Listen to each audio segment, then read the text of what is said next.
It's really easy to get so sucked in that you begin to have blinders on. So it isn't selfish because literally I can't live someone else's life. I can only live my own. So the call to me is to live it to the best of my ability, right? To give my all for that. And we're given desires in my belief system. I 100% believe we're given desires to bring them to manifestation, to give ourselves and our talent and our gifts to this, to make contribution to the world. And if we stop that because of what's happening, then we miss twofold, could be tenfold, right? But we miss realizing those dreams for ourselves, but also the contribution we can make for other people. It's also showing your son that you have confidence in him because you're not trying to do it all for him. Yes. Right. Oh, Emily, what you just hit on something that's really huge because we don't realize the message that we send when we're solving things for them.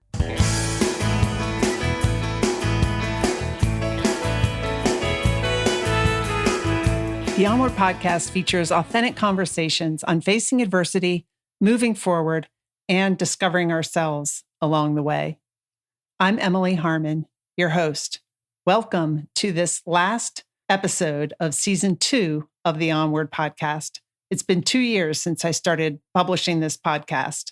I've thoroughly enjoyed it and learned so much from all of my guests, and I'm going to keep going. My guest, Deborah Edwards, and I today talk about navigating life and a loved one's addiction at the same time. We are both very fortunate that our sons are in recovery from addiction. And in this episode, we talk about how we navigated through that process as moms. This is one of the first episodes I conducted live. So sometimes you'll hear me reading comments that a LinkedIn or a Facebook user posted, or reading a question that a user posted. So I just am starting to do the episodes live and then also publishing them as a podcast episode later in the year. I introduced Deborah at the beginning of the interview, so let's cut to the live interview. We are live. So Deborah, welcome to the second live version of the Onward Podcast. Very nice to join you, Emily. I'm excited to chat with you. It's a hard topic, but an important one. Yeah. So people on LinkedIn, if they want to connect with you, they can connect with you on LinkedIn at Deborah G Edwards, and they can read your bio. But bottom line, I mean, you've had a really, really successful career, and you're a Gallup Certified Strengths Coach. But you've just done so many things. You're an award-winning corporate development expert, served as an entrepreneur, business owner, sales, all the things. Yet you've also had a child suffering from addiction in your home. And, I was reading your book, and I'll put the book up here as a banner. That's the name of your book, the title of your book, and just brought back so many memories for me. So we've been through similar circumstances. So I know I wanted to go live on LinkedIn and in the Facebook group because I know that I feel that this is a topic that a lot of people deal with, but sometimes they're ashamed and they don't want to talk about it. So I'm glad that you're wanting to talk about it because I think it's important, because I know that especially now with COVID and just all the things going on, a lot of people are dealing with this and they don't know what to do. Exactly. Yeah. It's when you're in the thick of it, it literally is. You really don't know what to do. It's such a confusing and hard experience. But before we really dive in, I want to put an exclamation on what you just said. With everything that we've gone through this last year, especially as a country and where we are right now, there's the extreme unrest, mental health issues and depression, it's escalated. And right there with it will be people who use substance, whatever that is, drug or alcohol, in order to kind of subdue what it is that the turmoil that's inside. And so it is really important that we talk about it. It's important that we just be open and be honest about it because It's real. No, I definitely agree. So tell us what your book's about, and go ahead, let's go on into it. Okay. Really, it's our story. I give my backstory and some of the things that I've gone through in my life where maybe I learned some skills on how to navigate difficulties. But then I take the reader through the experience of realizing my son was addicted to heroin, navigating the up and down of what you go through with rehab and relapse, the things I had to come to terms with, choices I had to make that were excruciating and vital, and kind of where things turned and how we both rose. Because I'm happy to say that Andrew is 5.5 years in sobriety and doing amazing and managing his own life, living in Southern California. He has his own business. And so that's an incredible blessing. I wrote the book for 2 reasons. First, to give hope to the person who's in the thick of it, because you and I both know that the story doesn't always turn out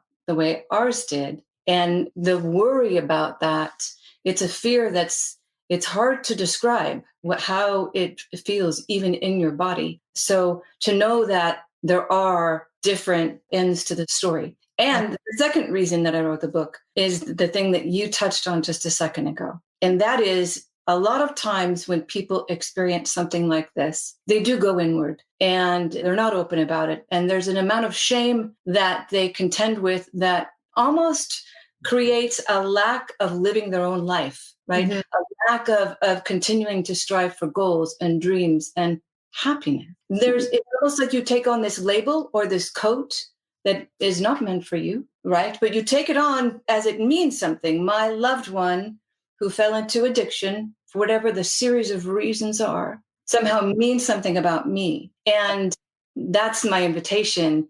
That's my encouragement, is let them walk their road. You walk your road. You still get to be happy. It's okay. And the dealing with where they are in the journey, like the constant refreshing of that, his road is his, my road is mine. That's incredibly important. So really, that's what the book is about.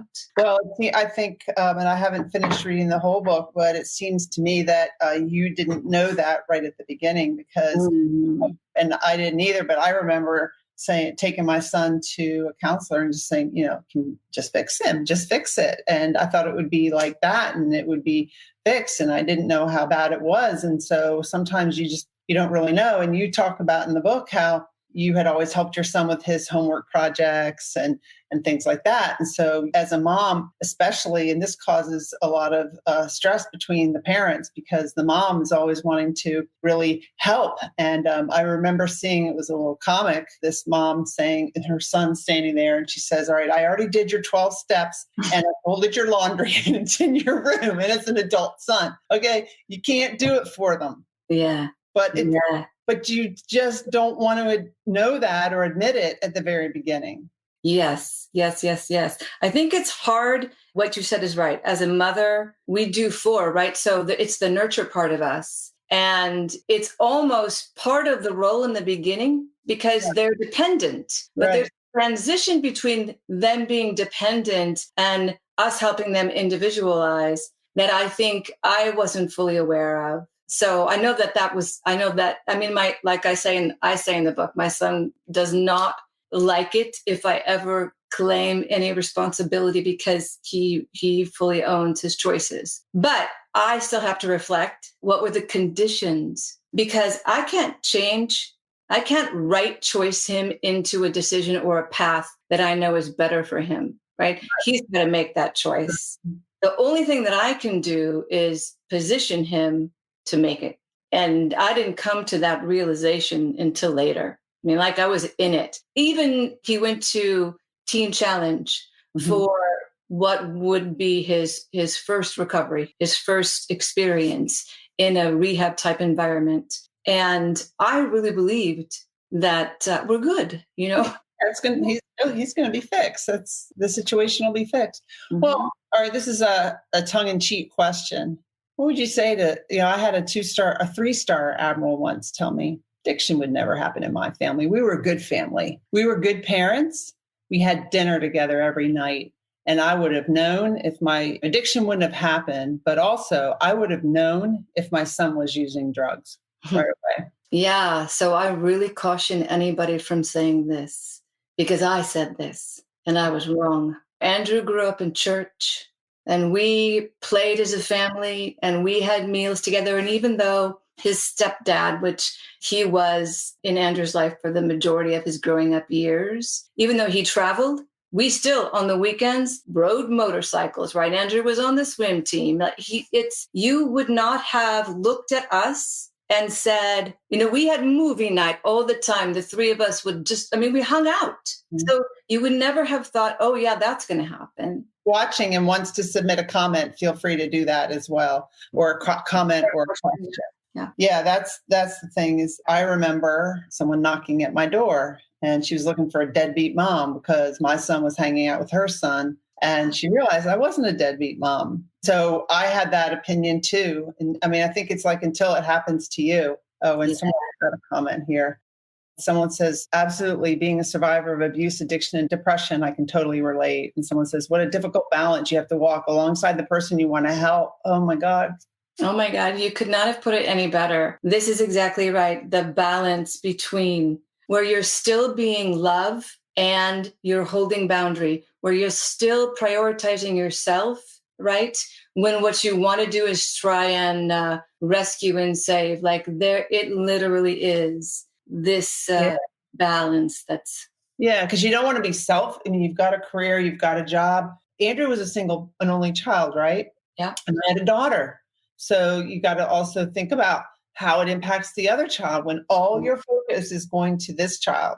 That's something that you struggle with too. And a lot of things you can't initially detecting it, especially when it's teens, because what I did was kind of liken it to teenage behavior. Right. And so seeing the line between what is a normal teenage boy's emotional reaction versus the fact that something is actually creating that fluctuation in emotion, right? I didn't know how to detect that. Well, and also they'll tell you they're really good liars. Oh, Andrew will, he'll say, exactly. Oh, they are. Yeah. And the mom wants to believe it. So the combination of that, and maybe the dad too, but the mom, I was a parent. Yeah. So what things do you recommend for parents to do to get support?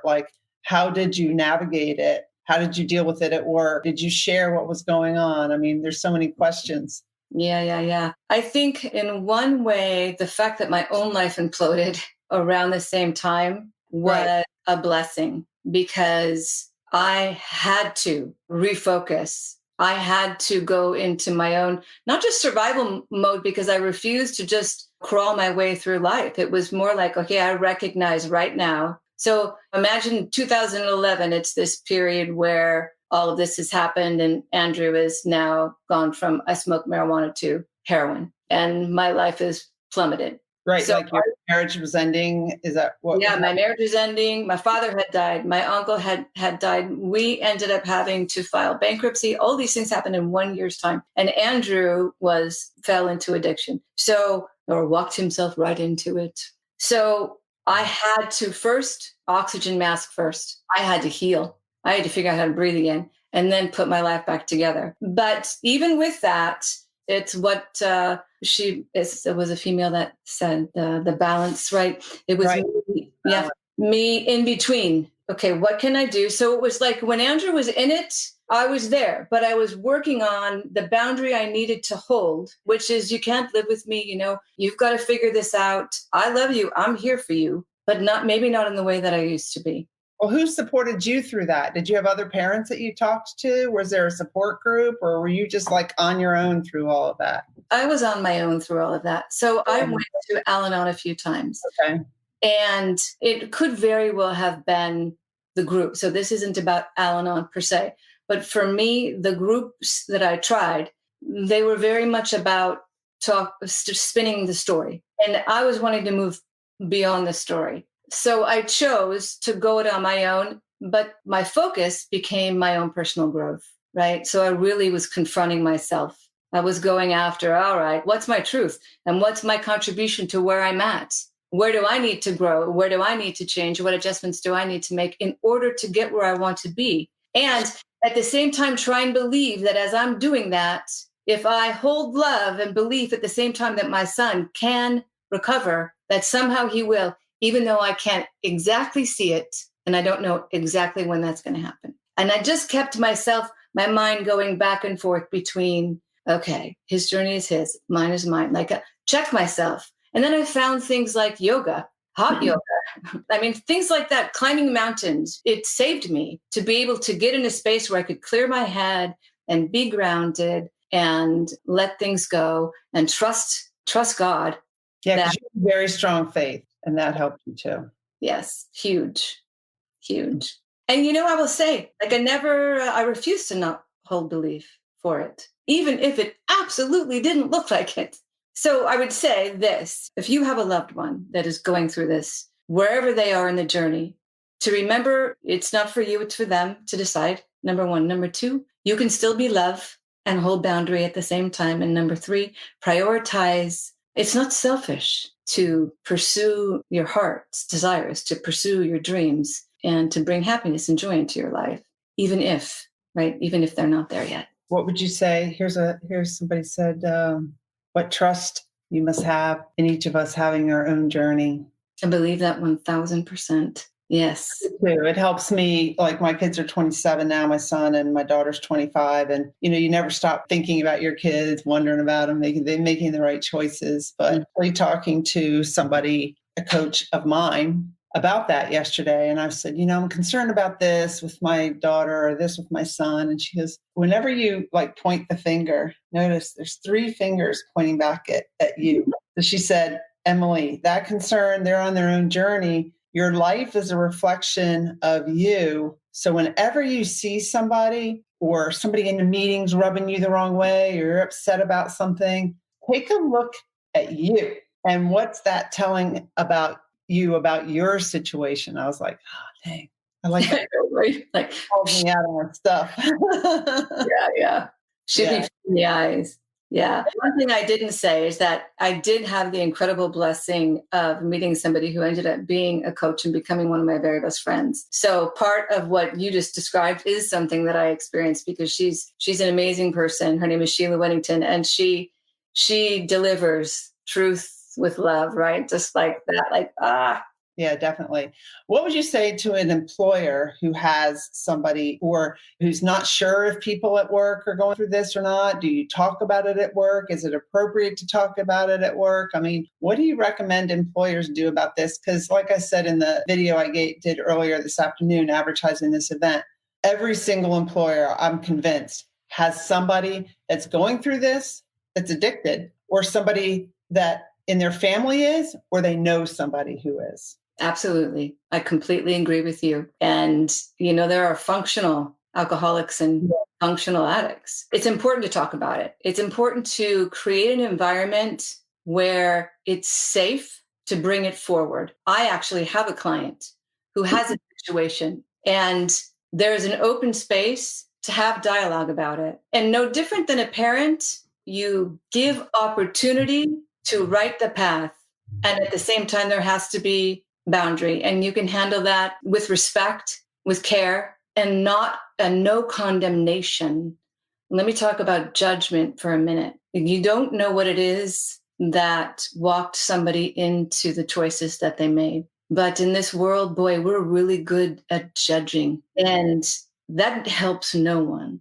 And the thing that I say about judgment all the time, that I will repeat probably until the day I die, is judgment lives in the judger. So let's not be in that space. First of all, look what you're doing to yourself, but look what you're doing to what's possible. Because when you're sitting across from somebody in a space of judgment, you remove the possibility for solution, because you're closed off. Right. But if you make yourself available and you're open to conversation and you genuinely want to help, that can create something very different.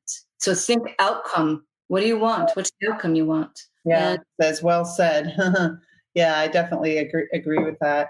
If your son had cancer, you wouldn't be ashamed to say, my son has cancer. And then if he relapsed and had treatment and then for cancer and it went away and then he relapsed, you wouldn't blame him. We just treat mental illness so differently. And I think it's because you can't really see it. It's here, and there's just so much judgment about it. That's one of the reasons I really, really, really wanted to talk about this, especially even on LinkedIn. And I have some more episodes that are coming up where we're going to talk about not just addiction, but suicide, depression, things like that. I just think it's important because we're all even more aware that that's going on. There's ways that we can reach out. Yes. Yeah, this is so timely with COVID, political unrest, violence. So many people are desperate and fall into addiction.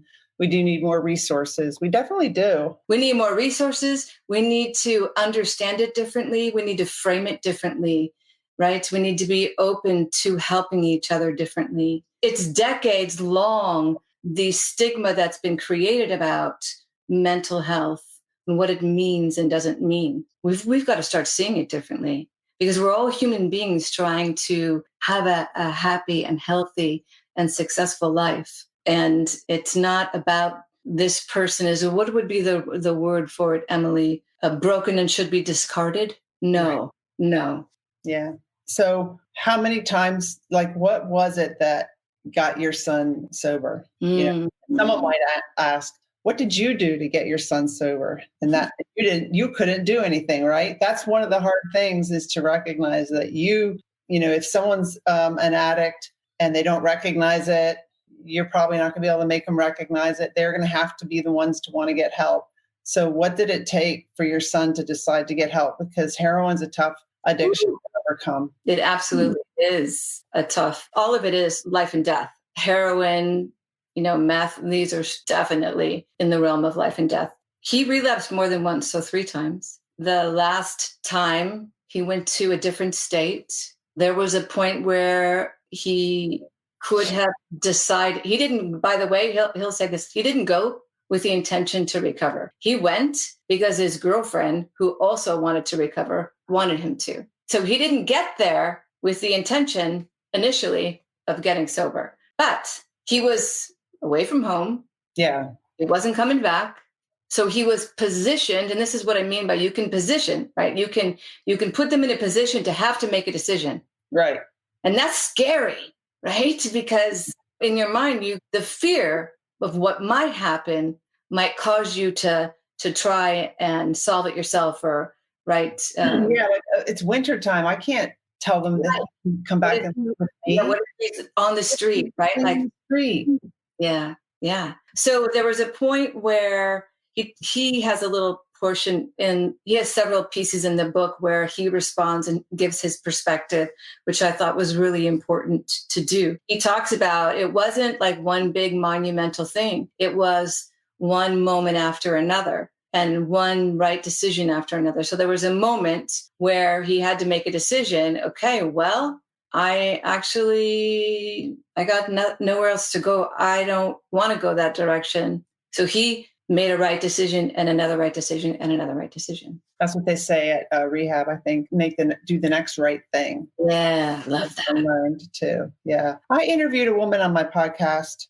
I can't remember, but she went to rehab, I think it was 25 times before she came sober. So don't ever give up. Yes. I love that. Right. Like, that's a wrestling, right? Yeah. Yeah. High five to her. I know. And she's young. She's living in Hawaii. She went to a rehab place where I should remember the name of it, but I can't. If anyone wants to know the name of the episode, just let me know and I can post it in the comments. But at that rehab, they also have jobs there. So while you're in rehab, you start a job and then they help get you to be able to live on your own. And she was able to finally have I think her son was 6 or 7, have him come live with her in Hawaii and stuff like that. So she was just so proud of herself, and she should be, because of everything that she overcame. I think that's amazing. Yeah. And you said something that's really important, and that's the structure after. So the program after. This is actually a problem. So people go to rehab,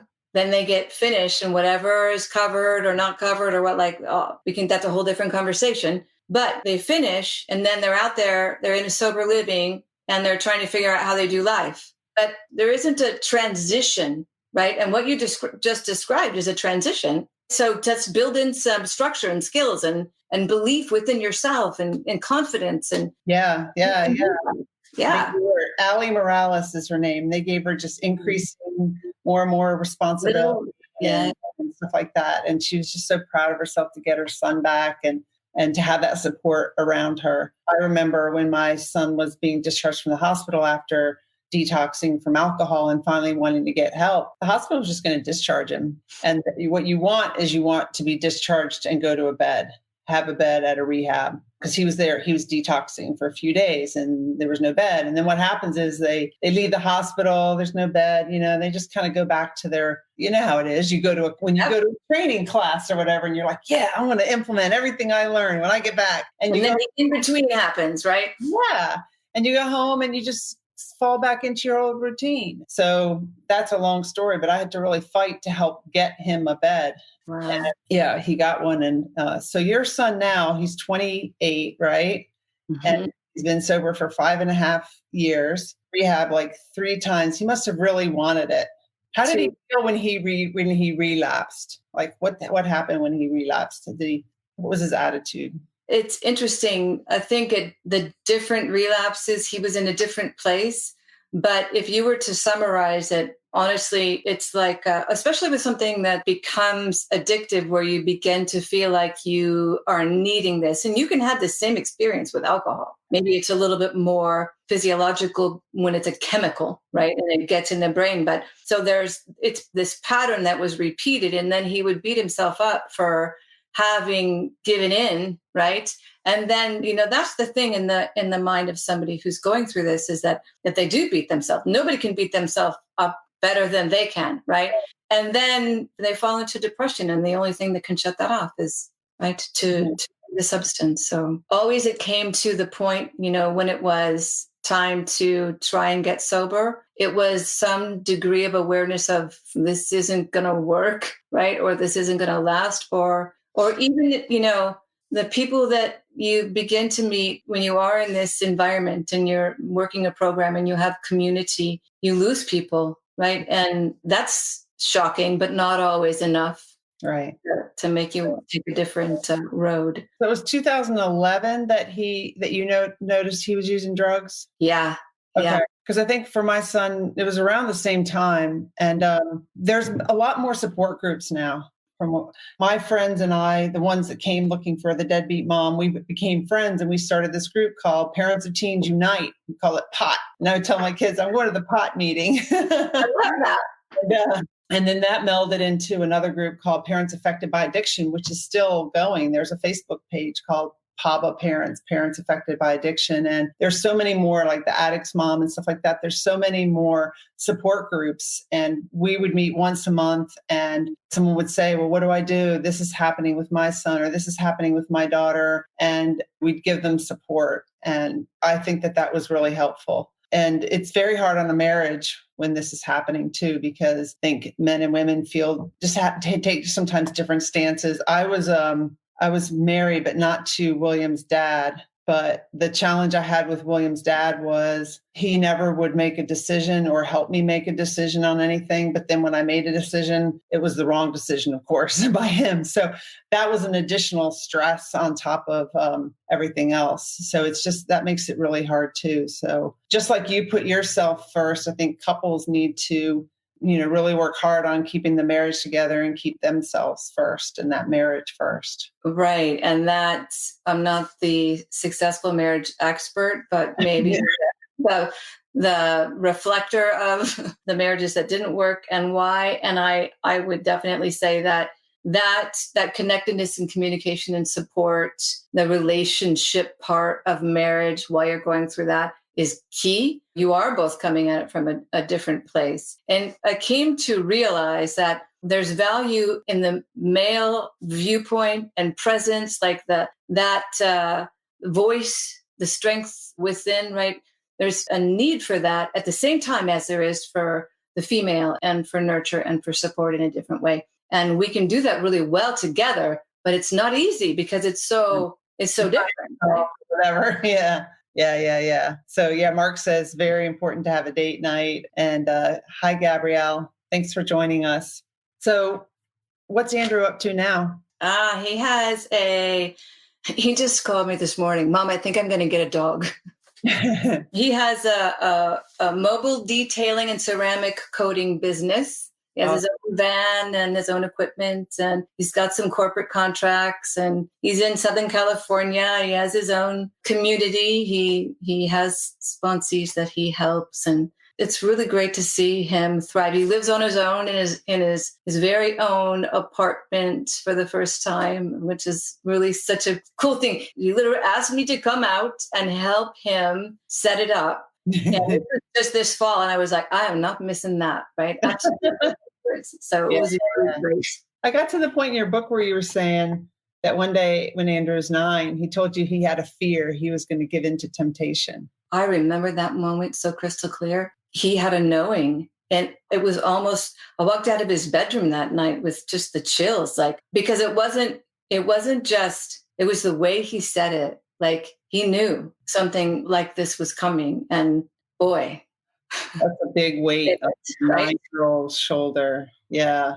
I can look back and I can see some behaviors in my son that he had, like addictive tendencies. Like, he always needed a Pokemon card pack. The rare one would be in the next pack. Just things like that. And then sometimes when we would go to counselors, and the counselors maybe help him through some things, and they're playing a game, he would change the rules of the game if he was losing. And I'd be like, well, you can't change the rules of life. Just so, when I look back at it, I see, but this is one of my favorite pictures.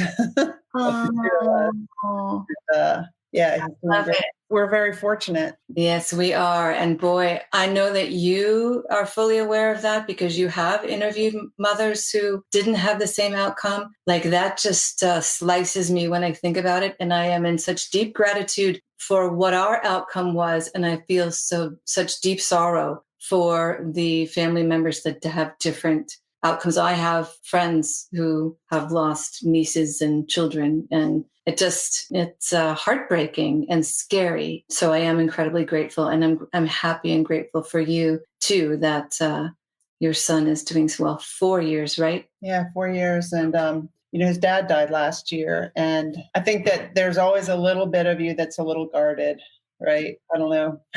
Like, sometimes when he calls me on my cell phone, he always, this is just the way he calls, Mom. And then there's like always a little pause. And I'm always like, yeah. But I was really, not that I didn't have faith in him. It's part of the PTSD that comes from it, I think. Yeah. And I think in some ways it just never goes away. You're always a little on edge. I mean, it's great. He's living alone. My son's doing well in school. He's going to college studying engineering. But you don't. You're right. There is a piece of you because we're fully aware, right? So we've lived long enough to know what life is like.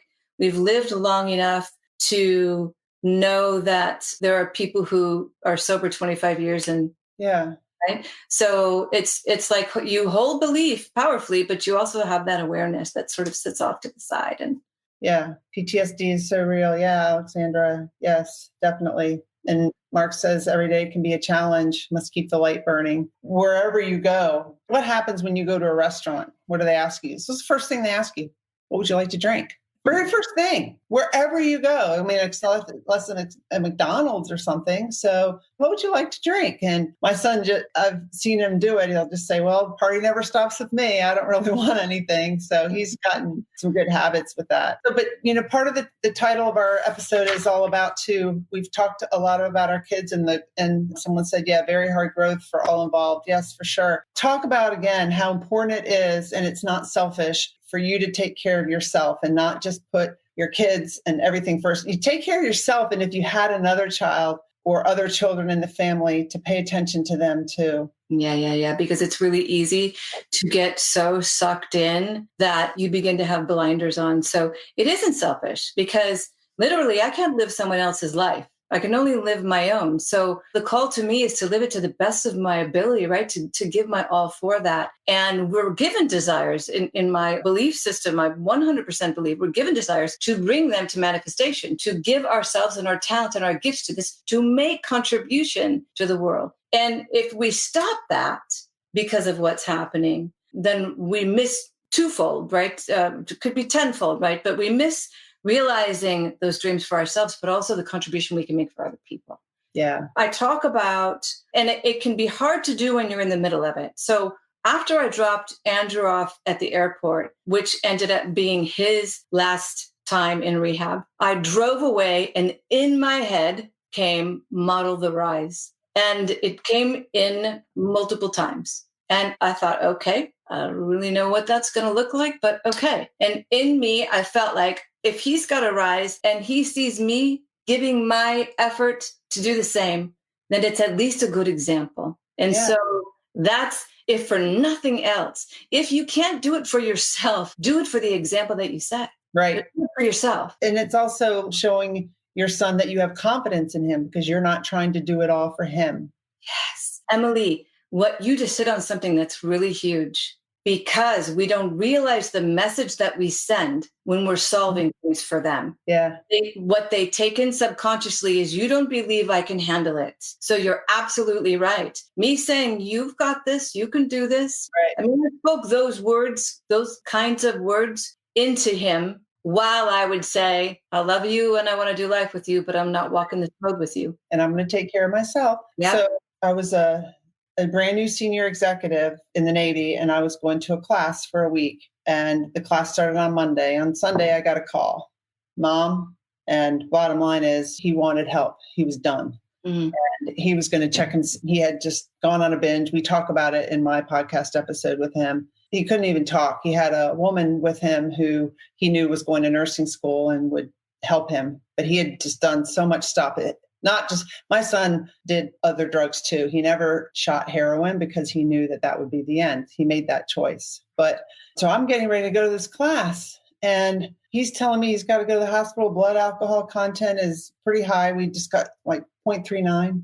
And I was an hour and a half away. I was in DC. He was in Southern Maryland, Patuxent River, and I did not go down there. I knew his dad was down there, but I didn't rush to the hospital. I didn't quit my class. I went to my class, and that I wanted to send a signal that you're 23, you've got this. It was the hardest thing to do. Oh, I am super proud of you. I absolutely love that. Boy, we really have had the same experience. Same thing. I don't know if you got to that part in the book about the hospital. I haven't. What happened with you? So I was in California, and I had taken the train to visit my parents who lived in Orange, and Andrew was still in Arizona. And he was trying to detox, only he had taken his body so far that his body wasn't handling the detox. And they took him to the hospital via ambulance. They couldn't regulate his heart. And I got this notification via text that Andrew's been taken to the hospital. And I had to make that decision. I paid attention. I didn't have my car, right? Like, I believe. Yeah, that was for that. Presence of mind. Notice what's happening here, Deborah. And this was an all-night experience for me in terms of, am I going or not going? Because he could die. And then can I accept that? And I made the same decision you did. I asked myself the same question you asked. What message am I sending?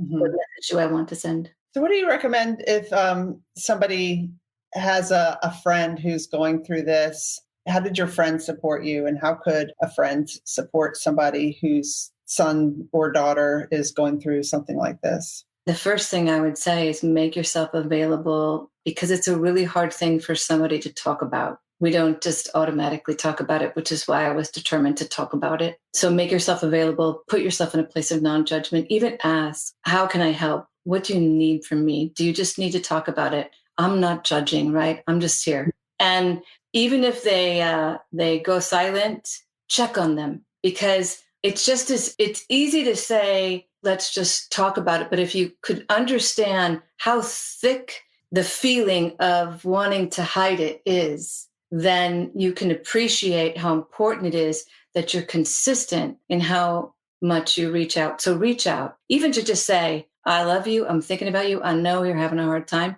I'm here, mm-hmm. And make space for that. And then encourage them in whatever it is that they're doing. Don't try and misdirect away from what they need to talk about, but encourage them in whatever they're doing to move their life forward. One thing I admire about you, well, many things, but one thing I admire about you is that you did that work on yourself. I mean, I didn't really start doing that work until maybe 2 years ago. I don't know if it's just because of my childhood and then my military background. Feelings weren't talked about. Mm-hmm. So I just kept pushing forward, and I couldn't even name my feelings until a few years ago. I didn't deal with them. And one of my podcast guests talks about, if you shove your feelings to the basement, they lift weights. And they get a lot stronger, and they come out at some point. And I've discussed that with several people, like Navy SEAL John McCaskill in a recent episode. I experienced it when my kid's dad got sick and died and things that I hadn't dealt with from the divorce. I was somebody who just kept pushing on, and I read a lot of self-help books, but I think they were mostly around like leadership, being organized, not really working on me. So I think that that's great that you did that. Parenting is not for the lighthearted. This is the truth. Thank you. I have a lot of admiration for you, and I think you're an amazing human. I totally understand what it is like to sort of get in motion, and especially if you like achievement and accomplishment. Yeah. I'm one of those people too, and I stuffed my feelings for a long time, and then came to it's like what you say. It was like, okay, now I need to make sense of this. And I've since learned to be able to see what it is that I'm feeling, what that means, and to bring my mind to it. So my logic and my emotion are working together versus one trying to lead or the other trying to lead, right? They can come alongside each other really powerfully. What am I feeling? Like, I've got this book that talks about how, like, most Americans, maybe it's everyone in the world, a lot of Americans can't really name their feelings. Good, bad, happy, sad. There's so many more feelings. And it's called, the book is called Permission to Feel. And Brene Brown did one of her podcast episodes on that book. And when I first started going to a coach, she'd say, like, what do you feel about that? I don't know what I feel about it. I know what I think about it. Okay, what do you feel about it? And where do you feel it in your body? Like in your stomach, in your heart, in your head. So when I used to journal, I would journal a lot about what happened in the day. But now I journal more about like my feelings. I'm more in touch with my feelings, which I think would have helped back then. But whatever, things happen when they should, I guess. Yeah. One of the things that helped me in really being willing to take the time to explore what it is I'm really feeling, because you're right, maybe I'm depressed, but maybe it's not really depression. Maybe I'm angry about something. Right. Maybe I'm feeling envious and it's turned into something else. And I don't even realize that it really started with me feeling envious about something. There's a full gamut of it. So first of all, I love the title of that book and I'm going to get it. Permission to Feel, yeah. Yeah. But I think the value of being willing to explore and find what the truth is about what you're feeling is that you then can express it. You can express it very differently and very cleanly, because we tend to, especially in relationships, we come at things with the full power of the emotion that we haven't actually even identified. In the relationship where we go to the refrigerator. Yeah. Gary wrote, motherhood is for men too. Yeah, I understand what you're saying there. Yeah. Yeah, I totally understand that too. Absolutely. Mm-hmm. Yeah. And fatherhood is for women too, right? Mm-hmm. I get that. Yeah. I think it was about a year ago, Gary, that I was in Canada last year and I saw you. Gary lives in Toronto. And I went to Toronto to interview my roommate from the Naval Academy's daughter, who's on the Paralympic cycling team. And they were having a cycling race up there. And I met up with Gary. We went ice skating. You remember that, Gary? Gary's a really good ice skater. I was slipping all around, but... Oh my gosh. I've only really ice skated, I think, twice in my life, and it wasn't pretty. But I was really proud of myself that I could, very slowly, but precisely not fall. I was hanging out with Gary. So let's see. I have a banner here. This is the title of your book. And where can people find it? It's so well written. I love reading your book. And we didn't even talk about some of the things that you talked about earlier, like your sister passed away at 19. Yeah, I was 17. That was tough stuff. Yeah. That was the first, whoa, life is different than I thought experience, It changed my world. It changed me in so many ways, for sure. It just put certain things in motion. But the greatest value was the shift in perspective. I thought she was taken from me, and that's how I looked at it. And then I realized I could shift it and take that she was given to me for 17 years. But Hi, yes, it's on Amazon. So if you just search Hi and Deborah G Edwards, it'll come up. Typo, the story of addiction awareness. Right. Hi, and Deborah G Edwards. That's how I found it. It's an awesome book. I'm going to finish it. I'm almost done. I didn't get 100% to finish it, but I appreciate that. Thank you. Yeah, I think I covered everything. We talked about enabling. I think we talked about too that if someone doesn't want to get help, you can't really force them to get help. But by not enabling them, you've probably heard the things like, don't give them money, go to the gas station and buy them gas, bring them food, but don't give them money, those kinds of things. Set boundaries for what it's going to be to live in your house. things like that. And if they cross that line, they have to leave. Yeah. And that's hard, but important. So, and that's why I think, I'm surprised. I don't know how you did it without a support group. I mean, it's got to be your faith and everything, but, and you had your friend that you said was a coach, but I think it's really helpful to find other people, a support group of other people that are kind of have dealt with it or are going through it and you can lean on each other. Yeah, I completely agree with that. I think it would have been amazing. I don't know if it's how I function the majority of my life, because I tended to be the first person, right? Like with the loss of Julie and other things happened. So I've just navigated this way. Maybe it was that I really didn't know how to find those resources. I don't really know, but that's just how it unfolded. But yeah. I absolutely can see the value of somebody else who understands, just in that people who, tough love, yes, just in that people who have written to me that have read the book, they said, I'm so grateful for this because I don't feel alone. Yeah. Yeah, because you do feel alone. And so just the value of that is important in terms of having some kind of support network. All the listeners, you should definitely get her book, Deborah's book. I'll put it up here one more time. And thank you so much for being my guest on the Onward Podcast, Deborah. Thank you, Emily. I really enjoyed chatting with you, and I look forward to connecting with you in the future. Yeah, once I get my RV, I got to start bringing in a little more income. But once I get my RV, that's my goal, is to just go around the country and visit all the people that I've met. I've met so many people through leading the Onward movement and hosting the Onward podcast. And I'm excited for you for that experience. Yeah. And we're all just excited to be able to get out of our houses and homes, right? If you had told me back in March last year that we were going to be here, I don't think we would have believed it. I think that you only get the pieces that you can handle, right? Just like when my ex-husband was sick with cancer and he was going to die 5 months later. But if you had told me everything that was coming up, if you had known everything that was coming up with your son, I don't know if you could have handled it. I mean, I don't know, maybe you could have, but I don't know if I could. I don't know. I don't think so. I mean, it was hard enough. Like, I needed to believe that it was going to be fixed the first time in order to go on, right? Yeah. Alexander Matlock, I read the book. I love the book. It's written so well. It's just awesome. Yeah. I know who this is. She's a me. Oh, thank you, Gary. Call me anytime. Oh, yeah. And honestly, Gary, if you want to reach out to me, you can connect to me through Emily, because I'd be happy to have a conversation. Yeah. All right. Thank you. Thank you. Thank you for listening today. As you probably can tell, this episode, this topic is near and dear to my heart. Please share it. Everybody needs to hear it, whether you're an employer, a supervisor, a family member, and especially during these tough times that we've had the past 2 years with COVID. We just need to support one another. People are hurting. Let's be there for them. Let's be there for ourselves as well. I wanted to let you know about a couple of my coaching programs.